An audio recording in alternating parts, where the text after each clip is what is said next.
Hello അസ്സലാമു അലൈക്കും welcome back. ഇന്നില്ലേ വൈകുന്നേരം ചായക്കൊക്കെ പറ്റിയിട്ടുള്ള നല്ലൊരു സ്നാക്സിൻ്റെ റെസിപ്പി ആട്ടോ ഇന്ന്. അത് ബീഫ് വെച്ചിട്ട് ചിക്കൻ വെച്ചിട്ട് എങ്ങനെ വേണേൽ നമുക്ക് ചെയ്യാം കേട്ടോ. ഞാനിപ്പോൾ ബീഫ് വെച്ചിട്ടാണ് ചെയ്തത്. റെസിപ്പിയിലോട്ടേക്ക് പോകുന്നതിന് മുമ്പ് നിങ്ങൾക്ക് എൻ്റെ വീഡിയോ ഇഷ്ടപ്പെട്ടിട്ടുണ്ടെങ്കിൽ ലൈക്ക് ചെയ്യാനും ചാനലൊന്ന് സബ്സ്ക്രൈബ് ചെയ്ത് സപ്പോർട്ട് ചെയ്യാനും ആരും മറക്കരുത് കേട്ടോ. അപ്പോൾ നമുക്ക് പെട്ടെന്ന് വീഡിയോയിലേക്ക് പോകാം. അതിന് വേണ്ടി ഞാനിപ്പോൾ ഒരു 200 ഗ്രാമോളം ബീഫ് വേവിച്ചിട്ട് ഉപ്പ് മഞ്ഞളിട്ട് ജസ്റ്റ് വേവിച്ചതാണ്. അതൊന്ന് മുളക് പൊടിയിട്ടിട്ട് മാത്രം ഒന്ന് ഫ്രൈ ചെയ്തെടുത്തിട്ടുണ്ട്. ആ സെയിം പാത്രത്തിലേക്ക് 3 ചെറിയ ഉള്ളിയായോണ്ട് കേട്ടോ 3 എടുത്തത്. അഥവാ വലുതാണെങ്കിൽ 2 എടുത്താൽ മതി കേട്ടോ. 3 എടുത്തിട്ട് ഇതേപോലെ കുഞ്ഞായിട്ട് കട്ട് ചെയ്തിട്ട് കൊടുത്തിട്ടുണ്ട്. നല്ല പോലെ വഴറ്റിയിട്ട് ഉള്ളി നല്ല പോലെ വഴന്ന് വരണം കേട്ടോ. അതുവരെ നമുക്ക് വെയിറ്റ് ചെയ്യാം. ബീഫ് ഇപ്പം നല്ലോണം വേവിച്ചിട്ടില്ലേ, എന്താ പറയുക, ഭയങ്കര ഹാർഡായിട്ട് ഫ്രൈ ചെയ്തെടുക്കരുത് കേട്ടോ. ജസ്റ്റ് ഒന്ന് ഹൈ ഫ്ലെയിമിൽ വെച്ചിട്ട് പെട്ടെന്ന് ഫ്രൈ ചെയ്ത് ഇങ്ങ് കോരി മാറ്റണം. അങ്ങനെ ആകുമ്പോൾ വല്ലാണ്ട് ഹാർഡായി പോകും കേട്ടോ, അത് ശ്രദ്ധിക്കണം. ഇനിയിപ്പോൾ ഇതാ ഇതിലേക്ക് ഉള്ളി നല്ലോണം വയന്ന് വന്നപ്പോൾ ഞാൻ 2 പച്ചമുളക്, ഒരു കുഞ്ഞ് പീസ് ഇഞ്ചിയും 4 വെളുത്തുള്ളിയും കൂടി ക്രഷ് ചെയ്തെടുത്തിട്ടുണ്ട്. ക്രഷ് ചെയ്തിട്ട് തന്നെ എടുക്കുക. അങ്ങനെ ആകുമ്പോൾ മസാലയ്ക്ക് ഭയങ്കര ടേസ്റ്റ് ആയിരിക്കും കേട്ടോ. അതും കൂടി ഇട്ട് കൊടുത്തിട്ട് അതിൻ്റെ പച്ചമണക്കം മാറിയതിന് ശേഷം ഇതിലേക്ക് നമുക്ക് കുറച്ച് പൊടികൾ ഇട്ട് കൊടുക്കാം. 1/2 ടീസ്പൂണ് മഞ്ഞൾപ്പൊടി ഇട്ട് കൊടുക്കുക. പിന്നെ വേണ്ടത് 1/2 ടീസ്പൂണ് കുരുമുളക് പൊടിയും 1/2 ടീസ്പൂൺ ഗരം മസാലപ്പൊടിയും ഒരു 3/4 ടീസ്പൂൺ തന്നെ കാശ്മീരി മുളക് പൊടിയില്ലേ അതും കൂടി ഇട്ട് കൊടുക്കുന്നുണ്ട്. പിന്നെ ആവശ്യത്തിന് ഉപ്പ് ഞാൻ ബീഫ് വേവിക്കുമ്പോൾ ഒക്കെ ഉപ്പിട്ടിട്ടുണ്ട്.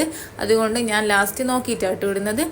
ഇനിയിപ്പോൾ ഇതൊക്കെ നല്ല പോലെ വഴറ്റിയിട്ട് അതിൻ്റെ പച്ചമണം മാറുന്നവരെ നമുക്കൊന്ന് മിക്സ് ചെയ്യട്ടോ. ഈ പൊടികളുടെ ഒക്കെ ഒരു പച്ച സ്മെല്ലും പച്ച ചൊവയും ഉണ്ടാവില്ല, അതൊക്കെ പോകണം കേട്ടോ. അപ്പോൾ അതൊക്കെ പോയി നല്ലോണം നമ്മളെ മസാല ഇവിടെ വന്നിട്ടുണ്ട്. ഇനിയിപ്പോൾ ഇതിലേക്ക് നമ്മൾ നേരത്തെ ബീഫില്ലേ അത് മിക്സിയുടെ ജാറിലിട്ടിട്ട് ഒന്ന് ക്രഷ് ചെയ്തെടുക്കുക കേട്ടോ. വല്ലാണ്ട് അങ്ങ് പേസ്റ്റ് വരുവതില്ലേ, അങ്ങനെ ആവണ്ട. ഇതേപോലെ ഒന്ന് ക്രഷ് ചെയ്തെടുത്തിട്ടുണ്ട്. ഇനിയിപ്പോൾ നല്ല പോലെ ഒന്ന് മിക്സ് ചെയ്ത് കൊടുക്കുക കേട്ടോ. ആ ബീഫ് നമ്മൾ ഈ ഉള്ളിൻ്റെ എല്ലാ മസാലയിലും നല്ല പോലെ ഒന്ന് കമ്പൈനായി വരണം കേട്ടോ. എന്നിട്ട് ഇനിയിപ്പോൾ ഇതിലേക്ക് എരിവ് ഉപ്പ് എന്താ വേണമെങ്കിൽ അതൊക്കെ ഒന്ന് ചെക്ക് ചെയ്തിട്ട് ഇട്ട് കൊടുക്കുക കേട്ടോ. ബീഫും കൂടി ഇട്ടിട്ട് നല്ല പോലെ ഒന്ന് മിക്സ് ചെയ്തിട്ട് കുറച്ച് സമയം ഒന്ന് അടച്ച് വെച്ച് കൊടുക്കുക കേട്ടോ. ഇനിയിപ്പോൾ ഇതിലേക്ക് ഞാൻ ലാസ്റ്റായിട്ട് കുറച്ചധികം തന്നെ മല്ലിയിലയും കൂടി ഇട്ട് കൊടുക്കുന്നുണ്ട്. അപ്പോൾ നമ്മളെ മസാല ഇവിടെ ഏകദേശം റെഡി ആയിട്ടുണ്ട് കേട്ടോ. പെട്ടെന്ന് ഉണ്ടാക്കാൻ പറ്റും കേട്ടോ. ബീഫ് ചിക്കനൊക്കെ വീട്ടിലുണ്ടെങ്കിൽ ചിക്കൻ വെച്ചിട്ടും ചെമ്മീൻ വെച്ചിട്ടൊക്കെ ചെയ്യാൻ പറ്റും കേട്ടോ. ഇനിയിപ്പോൾ ഈ മസാല നമുക്ക് ഒരു സൈഡിലേക്ക് മാറ്റി വെക്കാം. ഇനി ഇതിലേക്കുള്ള ബാറ്ററി ഇല്ലേ അത് റെഡിയാക്കാം. അതിനെന്തൊക്കെയാണ് വേണ്ടതെന്ന് നോക്കാം. അതിന് വേണ്ടി ഞാനിപ്പോൾ 3 മുട്ട എടുത്തിട്ടുണ്ട്. 2 മുട്ടക്കും 3 മുട്ടക്കും ഇതേ സെയിം അളവാട്ടോ. അഥവാ ഇതിൽ കൂടുതൽ മുട്ട എടുക്കുന്നുണ്ടെങ്കിൽ ബാക്കി ഐറ്റംസൊക്കെ കൂട്ടിയെടുക്കണം കേട്ടോ. ഞാനിപ്പോൾ 3 മുട്ടക്കാണ് ചെയ്യുന്നത്. 3 മുട്ട മിക്സിയുടെ ജാറിലൊന്ന് പൊട്ടിച്ച് വെച്ച് കൊടുത്തിട്ടുണ്ട്. ഇനിയിപ്പോൾ ഇതിലേക്ക് വേണ്ടത് 250 ml കപ്പിൽ 1 കപ്പ് മൈദപ്പൊടിയും കൂടി ഇട്ട് കൊടുക്കുന്നുണ്ട്. 1 കപ്പാട്ടോ എടുത്ത്. ഞാൻ നേരത്തെ പറഞ്ഞ പോലെ മുട്ടൻ്റെ അളവ് കൂടുമ്പോൾ മൈദപ്പൊടീൻ്റെ അളവും കൂട്ടിയെടുക്കുക കേട്ടോ. ഒരുപാട് വലിയ ക്വാണ്ടിറ്റി ഒക്കെ ഉണ്ടാക്കുമ്പോൾ കൂട്ടിയെടുക്കേണ്ടി വരും. ഞാൻ ചെറിയ സോസ് പാനിലാട്ടോ ഇതിപ്പോൾ ചെയ്യുന്നത്. നമ്മൾ ഏത് പാത്രത്തിലാണോ ഉണ്ടാക്കുന്നത് അതിനനുസരിച്ച് സാധനങ്ങൾ എടുക്കണം കേട്ടോ.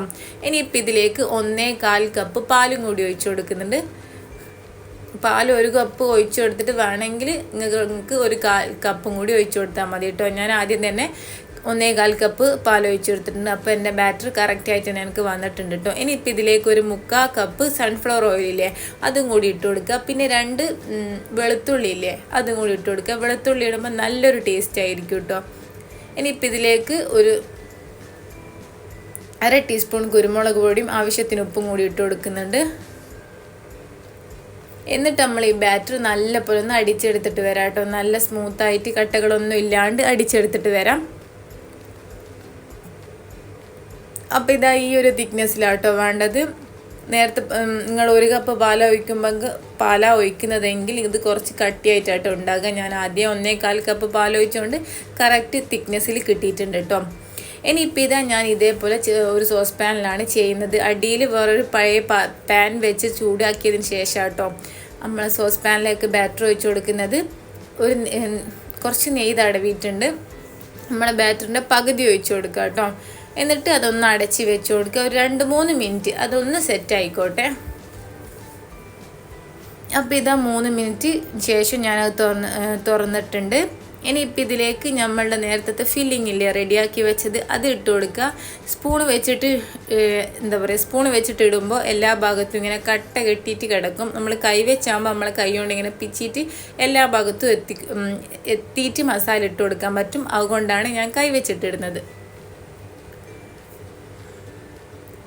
ഇനിയിപ്പോൾ ഇതാ മസാല ഞാൻ എല്ലാ ഭാഗത്തും ഇട്ട് കൊടുത്തിട്ടുണ്ട്. ഇനി ബാക്കിയുള്ള ബാറ്ററി ഇല്ല അതും കൂടി ഇതിൻ്റെ മേലെ ഒഴിച്ചു കൊടുക്കുന്നുണ്ട്.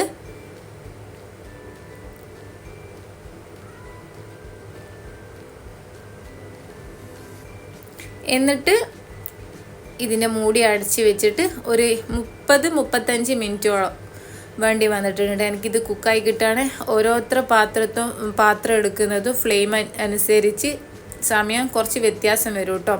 ഇനി ഇതിൻ്റെ മേലെ കുറച്ച് മൂടിക്ക് ഒരു ഹോൾസ് ഉണ്ടെങ്കിൽ അത് അടച്ചു കൊടുത്തിട്ടുണ്ട്. ഒന്ന് സെറ്റായതിന് ശേഷം ഞാൻ ഇതേപോലെ ഒന്ന് ഡെക്കറേറ്റ് ചെയ്തിട്ടുണ്ട്. എങ്ങനെ വേണേൽ ഡെക്കറേറ്റ് ചെയ്യുക. ഒരു 35 മിനിറ്റ് കുക്ക് ചെയ്തെടുക്കുക. അപ്പം നല്ല അടിപൊളിയായിട്ടുള്ള ബീഫ് വെച്ചിട്ടുള്ള ഇറാനി പോള റെഡി ആയിട്ടുണ്ട്. ട്രൈ ചെയ്ത് നോക്കുക. ഫീഡ്ബാക്ക്